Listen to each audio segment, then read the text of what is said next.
Hey everyone! So, it's been a couple of days since I finished playing Dark Souls Remastered. Well, my first playthrough of the game anyway.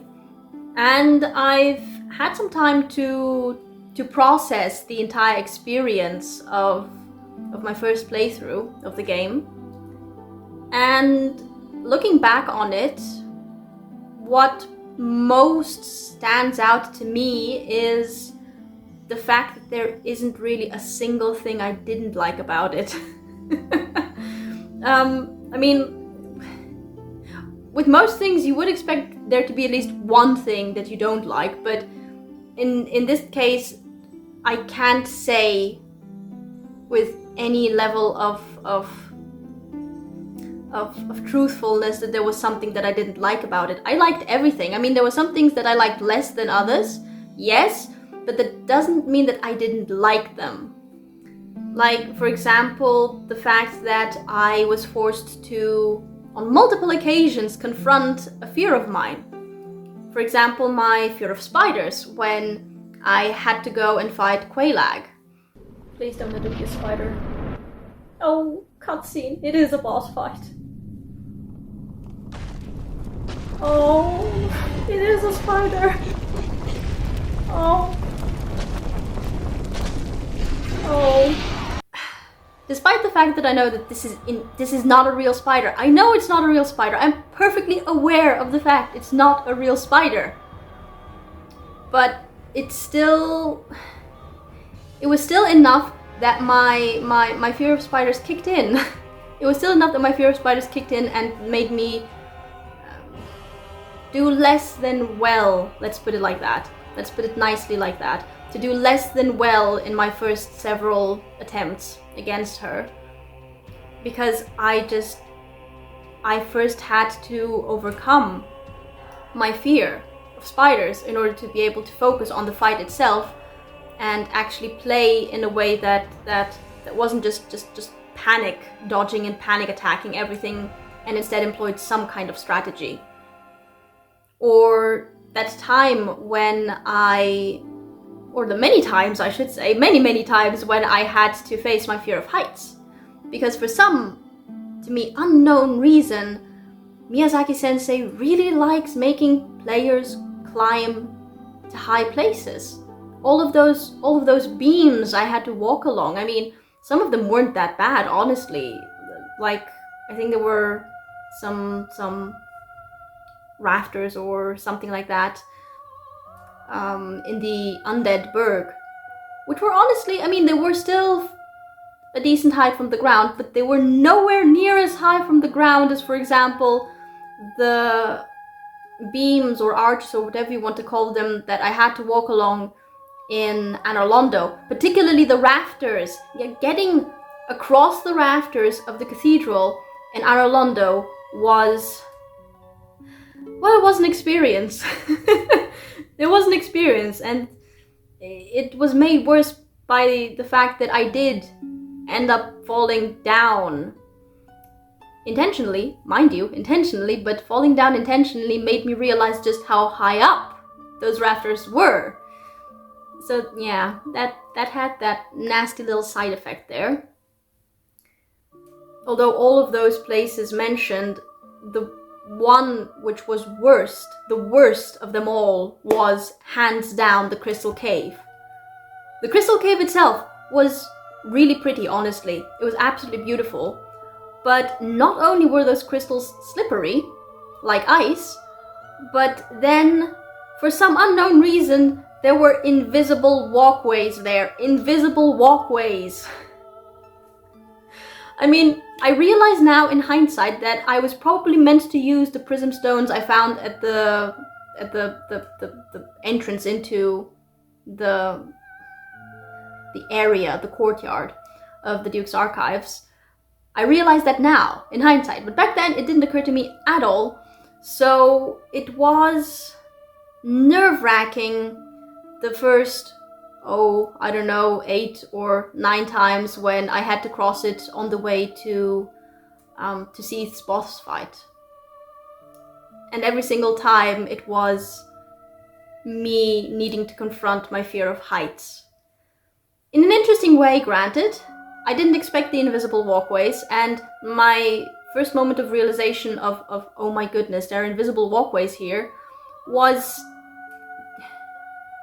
I'm not going to say destroyed, or tainted, but it was enriched, let's put it that way. It was enriched by the fact that I also had to panic run across them, because there were these golden crystal golems there as well that I wanted to avoid, and I could only avoid by running away. But I couldn't really run away because there were invisible walkways. So that was interesting, honestly. Needing to overcome my fear, or some of my fears, in order to be able to advance through the game, in a way, I think actually helped me deal better with those fears. So I'm not going to say that I'm completely unafraid of spiders now, but I do think now that I would actually react better to a spider than I did before I played this game. Now, I'm not too keen on actually testing the height fear, but I also feel that I would actually deal better with it, simply due to the fact that there was no way around needing to confront this particular fear, because some places were only accessible by overcoming it. So I really liked that aspect, actually, of the game, as terrified as I was at some moments because of it. And similarly, I also really liked that the game made me...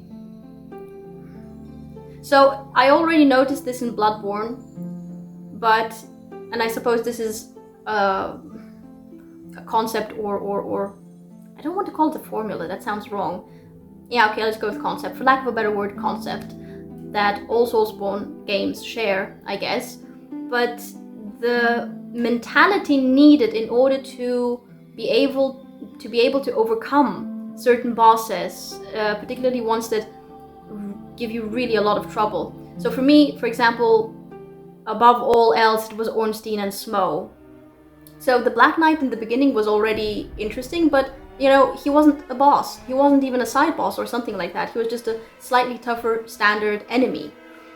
But Ornstein and Smough were a boss fight, and I would not have been able to actually finish the game in any way, shape or form if I hadn't defeated them, because they were very much a mandatory boss. So if I hadn't managed to get past them, I wouldn't have been able to complete the game. And I did want to complete the game, but they were difficult. They were really difficult. They were really, really difficult. I've never done well in fights where there were where there was more than one enemy.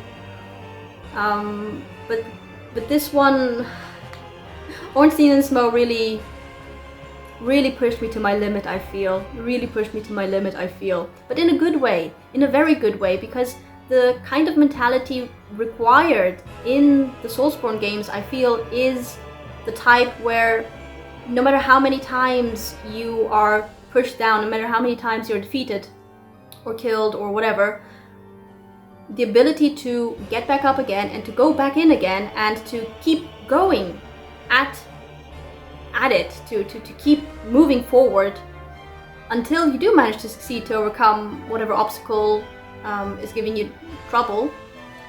That's the type of mentality, I think, which is really important to have in life in general, and I do feel like I have developed it because of this game. This game and Bloodborne. I do remember that Bloodborne was my first experience with the Soulsborne game, so it has in many ways set a lot of the standards for me when it comes to other Soulsborne games, and maybe even games in general, I'm not sure. But it does require a certain type of mentality, and I can easily see why people would say that the Soulsborne games aren't easy games. They are a challenge. They are a challenge, but the best kind of challenge. Because when you do manage to overcome this challenge, you're rewarded for overcoming it. You are rewarded for being able to adapt to the mentality necessary in order to be able to overcome it. And the reward is the kind of reward which is incredibly motivating and makes you want to keep going forward and to keep I'm not sure if I can actually say this, but can you hone an ability? But for lack of a better description on my part, it makes you want to keep honing this ability, to keep honing this kind of mentality, to keep sharpening it in a sense, I guess. So I really liked that about this game. I really did. And speaking of the bosses, all of the boss designs were honestly very cool. Very, very cool. I mean, even Quelaag, in hindsight, I mean, in the moment, Quelaag kind of... Yeah, spiders, guys, spiders. But even her boss design was really cool, I found. And some of them were very effective in making the in throwing the player off the track, I suppose, a little bit, or off balance. Oh yeah, this is better. Off balance. Like for example, my boss fight against Manus. I will be the first to admit that my initial reaction to Manus wasn't. Yeah, it wasn't my best one, guys. What? Oh, it's a cutscene. It is a boss fight. Oh my god, it is a boss fight. I don't like this. Ah. Oh!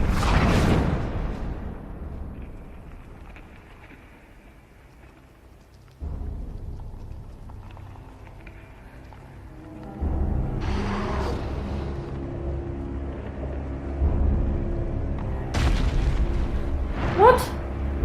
What is that?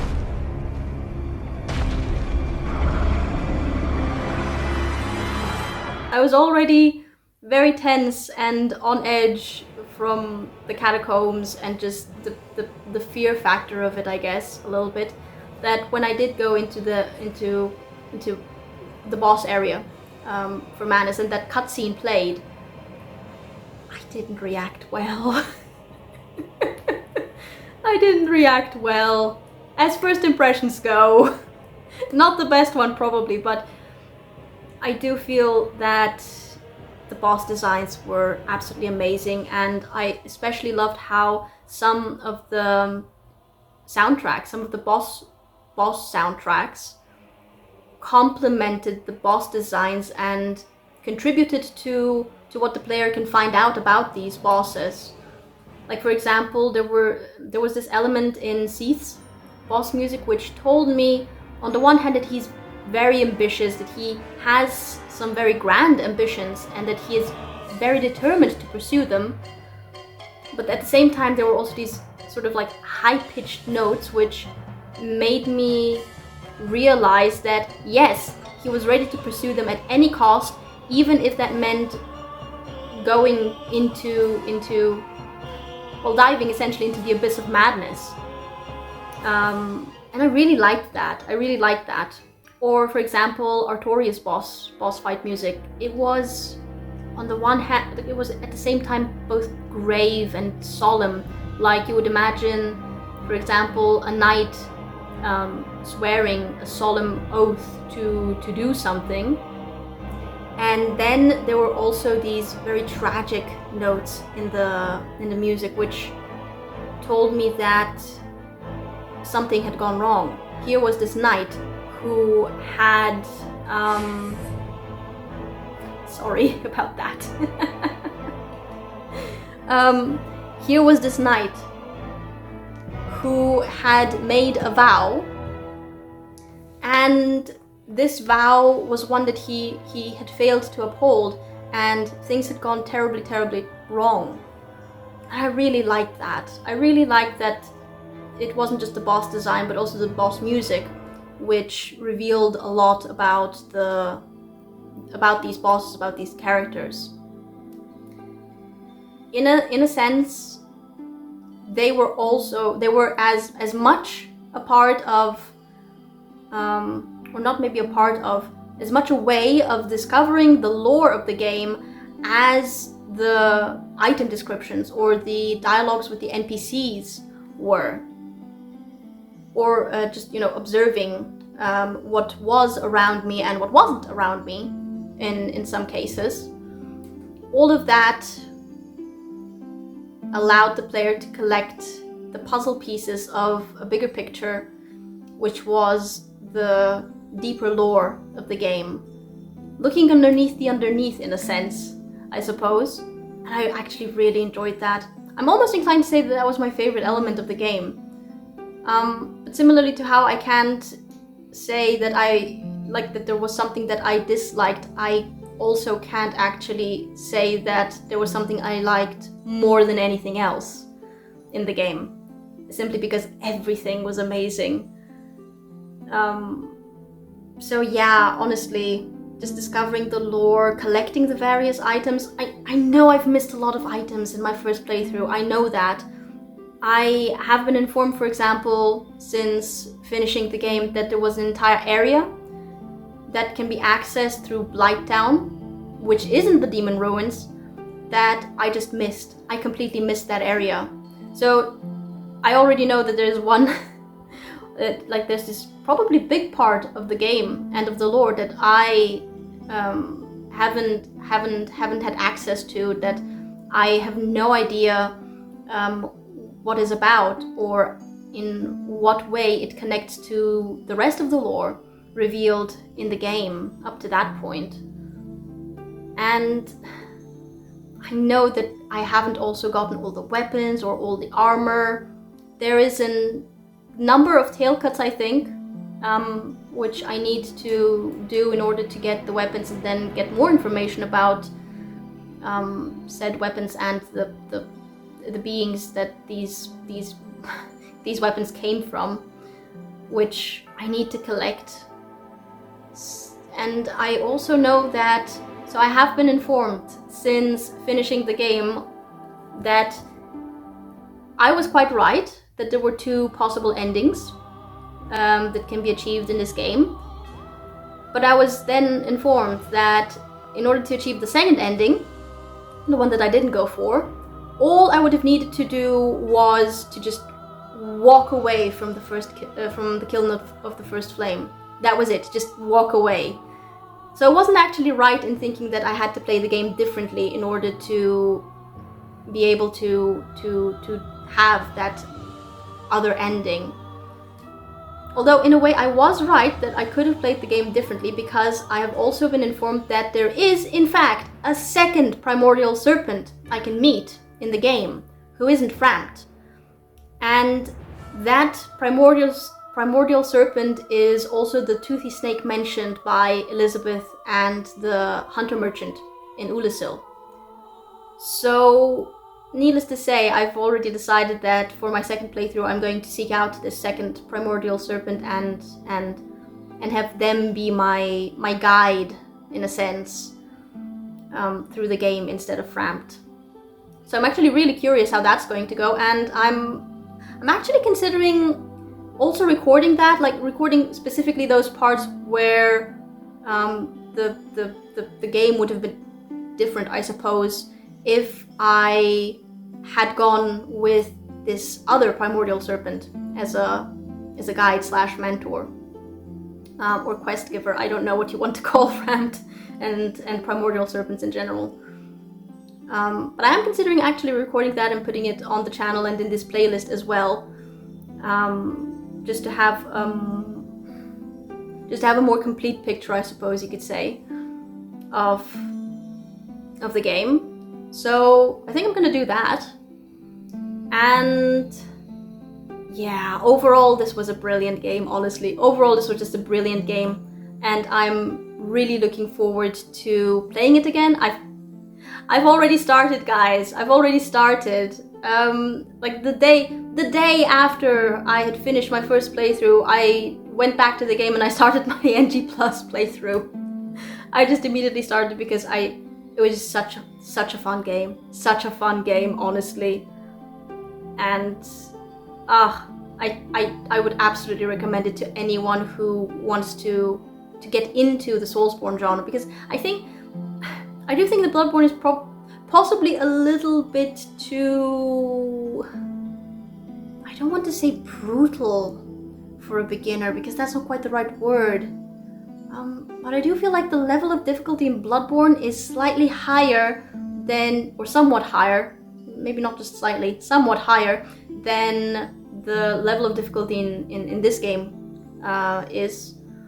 So I think that actually the best game to start with in the Soulsborne series is actually probably Dark Souls Remastered, because it introduces the mechanics which, as far as I know, are similar for all of the Soulsborne games, and it also gives the player a very good idea of the kind of challenges that they would be expected to overcome in order to be able to advance through the game, but without making it impossible to overcome these challenges, actually. So in that sense, I think that Dark Souls Remastered would really be the best game to start with when diving into the Soulsborne genre.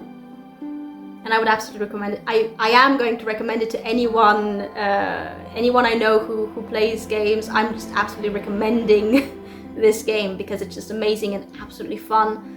And even the frustrating moments, like particularly difficult bosses or the somewhat more repetitive things like farming for souls, all of them are part of the game, and they are no less fun than the actual game itself. So yeah, overall I just love this game. I'm absolutely going to return to it. Well, I've already returned to it, but I'm also going to keep returning to it because now I am going to aim for actually getting the platinum for that game.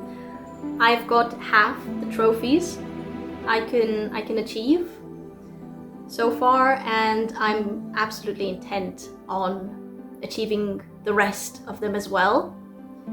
I might do a mini update or something like that to celebrate achieving the platinum, because I am going to achieve it.